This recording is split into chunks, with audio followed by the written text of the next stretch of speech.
Benvenuti anche oggi sul mio canale. Io sono Rosa Parlato e oggi realizziamo insieme questo bellissimo fermacoda.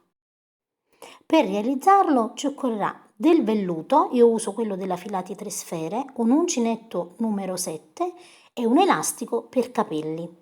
Andiamo ad iniziare la lavorazione del nostro codino con un codino che abbiamo già, questi qua già formati. Se non avete un cordino a disposizione potete procurarvi anche dell'elastico, quindi il semplice elastico, quello da circa 1 centimetro, fate un nodino all'estremità e vi formate insomma il vostro fermacoda elastico.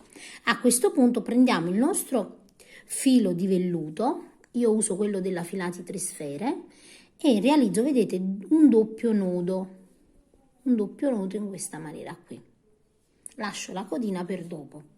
Con uncinetto numero 7 carico il filo, vedete, sull'uncinetto, entro all'interno del codino e carico il filo in questa maniera qui. Filo sull'uncinetto, scarico un primo filo, vedete, in questa maniera, e scarico un secondo filo in questo caso e poi di nuovo scarico il terzo filo tra i due fili. Adesso andiamo a realizzare delle maglie alte. E come le lavoriamo? Filo sull'uncinetto, entro all'interno, vedete, del codino, carico il filo, scarico un solo filo, ne ho 3, vedete, sull'uncinetto, scarico 2 fili e poi gli ultimi 2 in questa maniera qui. E di nuovo, filo sull'uncinetto, entro all'interno, vedete, carico il filo, scarico, dopo aver caricato il filo, scarico un primo filo, scarico 2 fili e poi scarico gli ultimi 2 in questa maniera qui. Man mano che lavoriamo stringiamo sempre, vedete, le maglie, quindi filo di nuovo sull'uncinetto, entro all'interno, carico un filo, carico di nuovo e scarico un solo filo, vedete, ho 3 fili sull'uncinetto, filo sull'uncinetto, scarico 2, filo sull'uncinetto, scarico 2 e andiamo a proseguire così per tutta la lunghezza del nostro codino.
Arrivo, vedete, alla fine, io, vedete, ho lavorato, spostavo sempre i miei punti in modo che la lavorazione venisse, vedete, ondulata, quindi facciamo in modo che venga ondulata.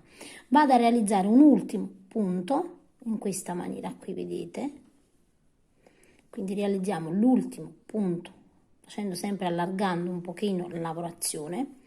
Questa lavorazione si deve fare in questa maniera qui, perché altrimenti quando andiamo ad allargare si vede troppo l'elastico sottostante, invece così la riempiamo e la rendiamo, vedete, ondulata. Adesso taglio ovviamente il mio filo, vado a chiudere sul primo punto, eccolo qui, quindi chiudo a maglia bassissima in questa maniera qui e chiaramente poi vado a nasconderlo all'interno.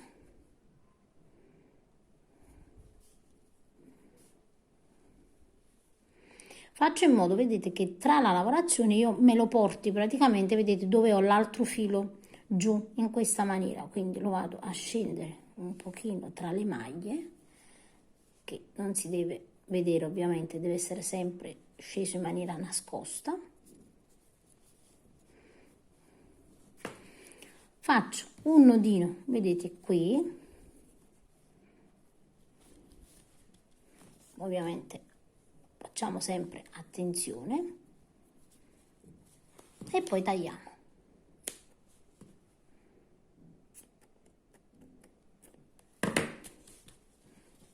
E va nascosto, vedete, nel lavoro. Quindi abbiamo realizzato, vedete, il nostro codino in questa maniera qui, come potete vedere, ed è veramente perfetto. Quindi possiamo veramente farlo di tante fantasie. E il velluto è un prodotto che si trova facilmente, ma nel box informazioni vi metto il link della Filati 3 Sfere che ne vende in parecchi colori, insomma ci sono parecchie tonalità. Io spero che questo brevissimo tutorial vi sia piaciuto, se è così mettete mi piace, inoltre vi esorto a iscrivervi al gruppo Facebook Le Amiche di Rosa Parlato YouTube, così da farmi vedere le vostre creazioni. Io vi saluto e vi rimando a uno dei miei tutorial.